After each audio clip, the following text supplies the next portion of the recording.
Hello, hi guys! Magandang hapon sa inyong lahat. This is Gino Rodriguez, Mama Sagari Channel, a faith healer o Zamata reader. So ngayong hapon na to, tignan natin na nagsasabihin sa iyo ng ating mga gabay. So this is a weekly gabay for the month of February 23 hanggang February 29 for the sign of Scorpio. So Scorpio, welcome to my channel. Ano kayang messages, advices, na spirit guides ang ating masasagap for today's video? Kung ano naman kayang energy or kaganapan sa buhay ng mga Scorpio ang ating mga hagilap. So guys, this reading is a general reading na hindi lahat nakaka-resonate. Kung nila man pa makaka-relate sa inyo, and comment down below kung kaninong energy ang ating nasagap. And of course, don't forget to like and subscribe my channel and hit the notification bell for more videos of it. And of course, maraming salamat po sa mga hindi nag-skip ng ads na way pagpalain kayo ng Diyos at may kapal.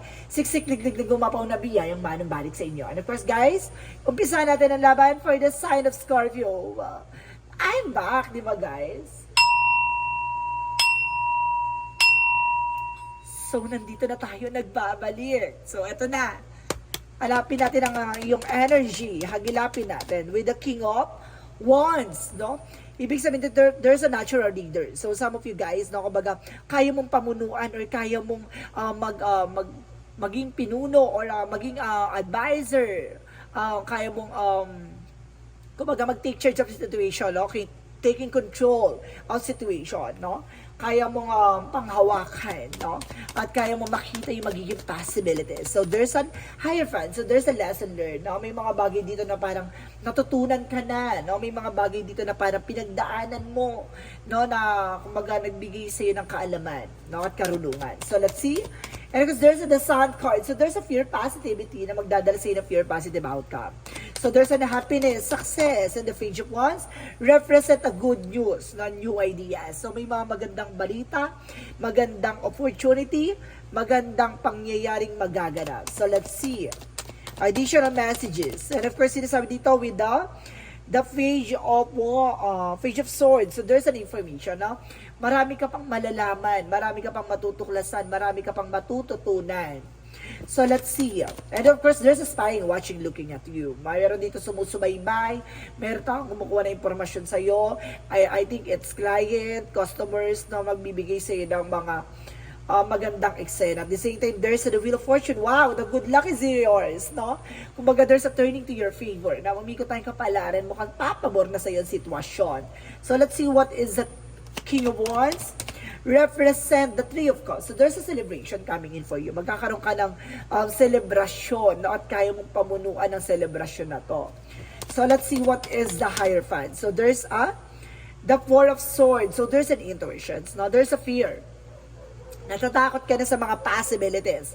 Natatakot ka na maulit yung mangyari sa nakaraan. No? May mga bagay na, kumbaga, nagbibigay sa iyo ng something, fear and doubt. At the same time, there is a Ten of Pentacles. Wow, the Sun card is here. So, sinasabi dito na maaaring magdala sa yung long-term success and long-term investment. So, let's see what is the Page of Wands represent the Six of Swords. Transition. Na makakaalis ka na sa situation, no? May mga bagay dito na magbibigay sa iyo ng impormasyon, na may magdadala sa iyo ng development and of course, a transformation. So, let's see what is the Page of Swords. So, there's a Strength card, confidence. So, kumbaga kailangan mo lakasan ng loob mo, maging matapang, no? Maging malakas sa hamon ng eksena na to. Kumbaga marami kang matutuklasan. So, kumbaga kaya mo dapat lumaban at kaya mo dapat manindigan. So, let's see what is the Wheel of Fortune. So, there's a Devil. Oh my God! May umaharang na swerte mo. May umaharang ng kapalaran mo. The devil is here for the Wheel of Fortune. Ibig sabihin dito, maaaring bumalik din yung mga bagay na ginawa nila against sa'yo. Kumbaga, there's a devil for bounce back. Pwede rin mag-bounce back, pero meron ding sinasabi dito na maaaring kaya nakakaranas ka ng something pagtumal, delays, kasi there's an information dito na, kumbaga, there's a toxic energy, no, na ginawa sa'yo para malasing ka, or para alatin, o para maolats ka, no? So, let's see what is the King of Wands and the Three of Cups. So, there's a Three of Swords. So, there's an information, Three of Swords and the Knight of Swords. Kumbaga, there's an information na may lihim na inggit sa'yo, no? Na nagbibigay sa'yo ng anxiety. So, ibig sabihin, there's a pain. Ibig sabihin, may mga taong inggitera sa paligid mo, pero I think na-stress sila. Or either, ikaw yung na-stress. So let's see what is the Hierophant and the Four of Swords. So there's an Ace of Swords. So there's a breakthrough. So magtatagumpay ka. Kasi nga naman, malalaman mo, matutuklasan mo yung mga bagay na dapat mong gawin. At dapat mong isa lang alang. So let's see what is the Sun card. And of course, the Ten of Pentacles. So there's the Fool card. A new beginning. So guys, ito na nga, magkakaroon ka ng bagong simula. At bagong pagbabago, no? Kumbaga, ito yung magdadala sa'yo ng something fresh and hope. So let's see what is the Page of Wands and the Six of Swords. So there's the Three of Pentacles, collaboration. So, ibig sabihin dito, para makalis ka sa situation, kailangan mo makipag-coordinate, kailangan mo kasundo, makipag-usap, no? With your loved ones and of course with your partner. So, let's see what is the Page of Swords. The Page of Swords and of course that Strength card. So, there's a Seven of Wands. So, protect your power, protect your energy. And of course, there's a devil energy dito, no? So, let's see what is the devil and of course the Wheel of Fortune. So, there's an information with the Six of Wands. So, there's a victory and success, no? Sinasabi din sa'yo dito na, kumbaga magkakaroon ka ng tagumpay dito, no? Sa larangan na kung ano man ito pinangahawakan mo. And of course, there's a Seven of Wands na represent the protection. So, you are being protected. Pero may mga bagay dito na kailangan mo mag-take ng actions. Kasi, kumbaga sinasabi dito na, kumbaga iikot na yung kapalaran, no? Pero may mga bagay dito na kailangan mo talagang pag-isipan at sila. Kumbaga, ang kailangan mo iklaro, no? Pero magtatagumpay ka eh. Nakikita ko. So, let's see what is the outcome. Ang outcome is the Ten of Swords, no? May mga backstabbing, betrayal. And of course, there is an information na may mga traidor, impostor. And the Page of Cup na, kumbaga malakas ang gut feeling mo, malakas ang instinct mo dito. Matutuklasan mo at malalaman mo naman yan as soon as possible. No, ibig sabihin dito, kumbaga malalaman mo at kumbaga magigets mo naman kung sino to eh. Kumbaga, kaya pala ito, ikaw pala yan, yung traidor na to, yung tinutukoy sa sinasabi ng baraha, gato ganyan. Kumbaga ngayon magsisink in sa ito, magkakaroon ka ng realization at ngayon mag-oobserba ka kung sino talaga to. So let's see additional messages for career. Sa career mo naman, there's the Queen of Wands, control, no? And of course, confidence. So, kailangan mo magkaroon ka ng confidence pagdating sa negosyo at hanap buhay mo. And the Four of Wands is celebration. The Twin Flame energy is information na magdadala sa iyo ng success, no? Additional messages for love life. So, there's the Five of Cups. So, there's a lot of regret and disappointment. Pero at the end of the time, magkakaroon ka ng harvest time, no? Kumbaga, makukuha mo at masusustain mo yung patience mo. At the same time, makukuha mo what you deserve. Pagdating naman sa health mo, so there's a King of Swords, so there's a mental clarity. Magkakaroon ka ng kaliwanagan, no? Kung ano yung nararamdaman mo. Kaya pala may nararamdaman ako ganito, ganyan. Kasi may gumagawa sa akin hindi maganda. Or kaya may nararamdaman ako na hindi ako makatulog, hindi ako parang tuliro ako or balisa ako kasi may taong gumagawa sa akin ng hindi maganda, ganon. Kumbaga, there's an information na parang nagsisink in na sa'yo lahat ng mga posibilidad. And then, of course, there's a Nine of Pentacles para mawala ka sa focus, mawala ka sa wisyo para hindi magtuloy-tuloy yung pasok na magandang finances sa'yo. So, let's see what is additional messages for magical fairy messages. For magical fairy messages, so there's the vegetarian. So some of you, no, kailangan mo ng fruit and vegetable dito, no? Para there's a fiber na kailangan mo, guys, para maayos yung yung digestive system mo. And because there is an express your individuality, so allow your true self to shine because you're awesome. So, ibig sabihin, hayaan mong ipakita mo sa kanila kung sino ka talaga, no? Kung ano yung kakayanan mo, at kung ano yung katangian mo, at yung kagalingan mo, parang ganon. So, let's see what is the Yin and Yang Oracle card. For Yin and Yang Oracle card, so there's the storm. So, there's an unexpected. So, may mga bagay na susubok sa'yo dito, no? And there's a third party. Maaring it's either your friend, or related sa'yo, or kaibigan mo, kakilala mo, kapitbahay mo. So, may mga taong susubukin kang sirain. At the end of the time, there's a home and family. Maaring, kumbaga, sinusubukan ng iyong family dito. At the same time, there's a spying, watching, looking at you. So, see, mag-ingat ka kasi may traidor dito. Susubukin ka siraan. So, let's see what is Archangel Michael messages. So, Archangel Michael messages. So, there is an honor and trust your feeling. So, lagi kang maniniwala at magtitiwala sa nararamdaman mo. And there's this situation is already resolved. So, some of you nangyari na yung ganyan, no? Nangyari na yung traidoran, nangyari na yung inipit ka sa sitwasyon. Kumbaga, nangyari na yung gantong kaganapan na parang marami nag-i-spy sa'yo, marami naghihila sa'yo pababa. So, this is the opportunity na umikot na yung kapalaran, maaring binalikan na sila. So, let's see what is additional messages for angel spirit guides. So, there's the weight of the word. So, kung ano yung mga bagay na mabigat bitawan mo. So, there's a boundaries. So, kailangan mo mag-set ng boundaries nang sa ganun na hindi mo na ulit maranasan at maramdaman yung mga nangyari sa'yo from the past. So, let's see. What is the angel's answer? Angel's answer represent there's something better. No, may mas maganda pang kahihinatan o may mas magandang dahilan kung bakit nangyayari ang lahat ng yan. There's a forgiveness. No, may mga bagay na kailangan mo ipagpatawad.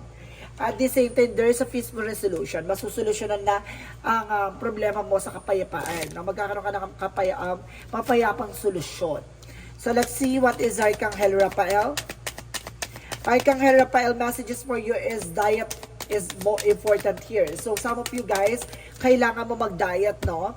Nang sa ganun na kumbaga maging maayos ang iyong kalusugan. And there's laughter is the best medicine. So, kailangan mo talaga maging masaya. Tumawa ng tumawa. Huwag ka lang maansya, na mabaliw. So, let's see what is additional romance angels. Pagdating sa romance angels, so there's forgiven learning. So, as you release the heal, the fast, you experience more love in your present moment. So, ibig sabihin dito na kailangan mo magpatawad at matuto sa kung ano man yung magkakamali. So, let's see additional messages for romance angels. So, there's healing family issues, no? Kumbaga, kung may mga nangyari from the past na about sa family, kumbaga may mga problema sa pamilya, maaari nang masolusyon at maaari nang matapos, no? So, let's see what is the chakra messages. So, there's an information with impatience. So, ibig sabihin dito, habaan mo yung pasensya mo. Minsan, nawawalan ka na ng pasensya. No? Nanggigigil ka na sa kanila. Charis. And there's a grip. No? May mga may mga bagay na nangyayari na kumbaga na hindi mo na mababalik. No? It's an opportunity to learn. And there's a discoveries. No? Marami ka pang madidiscover. Marami ka pang malalaman. At marami ka rin matutuklasan. So, let's see what is the Moontology. Moontology represent emotional running high. So, kailangan mo maging emotional ka dito. Siguro tears of joy, no? Dahil unti-unti mo nang nakiklear yung boundaries mo. And of course, step out of your comfort zone. Kumawala ka na sa mga bagay na kinakatakutan mo at pinangangambahan mo. And of course, believe the impossible. Naniniwala ka na sa mga imposible ay posible. So, let's see what is additional messages for angel spirit guides. And of course, there's an infinite abundance. So, magkakaroon ka na kasaganahan na walang humpay. No? Nakasaganahan. And there's music. So, makakatulong daw ang music sa'yo for healing energy. And there's an energy healing. So, some of you kailangan mo albularyo ka na gagamot sa'yo kasi meron talaga ditong meron ditong gumawa sa'yo ng masamang mahika. It's either kulam, sumpa, no? Or basta uri siya ng black magic. Additional messages for angel spirit guides. So, there's a courage. No, kumbaga kailangan mo magkaroon ng confidence, no? At the same time, there's an adversity. So, may mga bagay ka tayo dito na kailangan sa mga challenges natin, kumbaga dapat natututo tayong lumaban. At dapat tayo ay maraming natututunan. So, let's see. What is additional messages? So, there's a dolphin. Enjoy your life from the fullest. And there's a nettle by boundaries. So, kailangan mo mag-set ng boundaries, ha? Para hindi ka mapasukan ng mga blockages. At the same time, there's a empowerment and perseverance. Konting tiyaga na lang, no? Konting laban pa. Makukuha mo rin yan. And there's taking action. So, kailangan mong kumilos, kailangan mong gumalaw, kailangan mong solusyonan, kailangan mong gawin. And there's a journey. See? Talaga nakasama siya sa ano mo, sa life purpose. But at the same time, there's a travel, guys. May travel dito. So, let's see what is additional energy.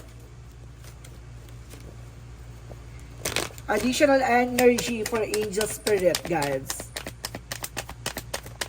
So, there's a thinking man. So, itong tao na to, tinitignan kabilang isang diamond, no? Yung person mo. Or either ikaw yung tumitingin sa isang person, sa person mo isang diamond, no? If you were a man. So, there's a victory. So, magkakaroon ka ng success dito at the end of the time. And there's an angel of balance. So, magiging balanse ka. No, magiging balance ka emotional, practical, material, spiritual. So, magiging balance ka. So, let's see what is the Jesus-loving quotes. So, sinasabi dito, have faith in God. So, kailangan mo magtiwala at maniwala sa ating Panginoon. Di ba? Kumbaga, sinusubok ka dito ng mga panahon at pagkakataon ng ating Panginoon. There's a uniqueness. So, iba yung ibinibigay sa yung challenges. No? So, sinasabi dito, take your past for your lessons and leave it where it belongs so you can make the best of the life that is still waiting to be fulfilled by only you. So, ibig sabihin dito, may mga bagay na matutupad ka, ikaw lang ang makakatupad at ikaw lang din ang makakagawa. Ganon. Dahil kakaiba yung ipagkakaloob sa'yo. So, let's see what is the messages of life. So, sinasabi dito, guys, there's an everything changes. So, as the soul radiates, from the heart, it illuminates those around me and transform every situation I encounter. I maintain positive attitude in spite of any difficulties I may perceive. No matter the circumstances, I remain source of true joy. Everything changes when it's the path of the light of the divine. So may mga pagbabagong magaganap. Akala mo, alam mo na, hindi mo pa alam. Wala ka pa sa exciting part. So guys, this reading is a general reading namang hindi lahat makaka-resonate. Kung nila pa makaka-relate sa inyo, and comment down below kung kaninong energy ang ating nasagap. Once again, this reading is a special gabay, weekly gabay, sorry. This is a weekly gabay for the month of February 23 hanggang February 29 for the sign of Scorpio. So, Scorpio, maraming salamat for this wonderful reading. So, once again, maraming salamat sa mga hindi nag-skip ng ads sa aking mga viewers ko dyan. Maraming salamat po. And see you in the next video. Bye-bye and babush!